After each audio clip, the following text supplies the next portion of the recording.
তো তোমরা তো অনেকেই জানো যে আমি নতুন নতুন টাইপের কাজ করতে খুব ভালোবাসি, আর তার সঙ্গে সঙ্গে নতুন কিছু এক্সপ্লোর করতে বেশি ভালো লাগে। হ্যাঁ, এখানটা তোমরা আশা করি চেনো, পিছনটা দেখে এসেছি, জায়গাটাতে কাজ করেছি, যেমন প্রি ওয়েডিং শুটে এসেছি, বন্ধুদের সাথে ফটোগ্রাফি করতে এসেছি, তাছাড়াও এদিক ওদিক অনেক ঘুরে গেছি আগে পরে, কিন্তু আজ একটা কাজের সূত্রে আসা এখানে।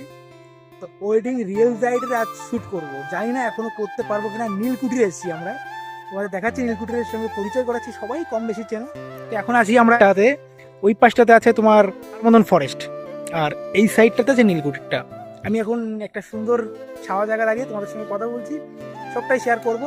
মিনি ব্লগ আসছে, মিনি ব্লগ ইচ্ছা আছে, রিয়েল ব্রাইডকে নিয়ে আসবো নীলকুঠিরে, শ্যুট করাবো, সুন্দর সুন্দর আউটপুট বের করবো, দেখা যাক কি করতে পারি না পারি, যদি ব্রাইড আসে তাহলে। কারণ বাড়ির পাশের লোক তো ট্রেন ফেল করে সবসময়, দেখা যাক কি হবে। চলো দেখলাম না বাড়ির মানুষ ট্রেন ফেল করে, তো দিদি ফার্স্টে আসতে চাচ্ছিল না নীলকুঠিরে, দু তিনবার রিকোয়েস্ট করার পরে আসলো। এখন ভাই আমার ছবি নিচ্ছে,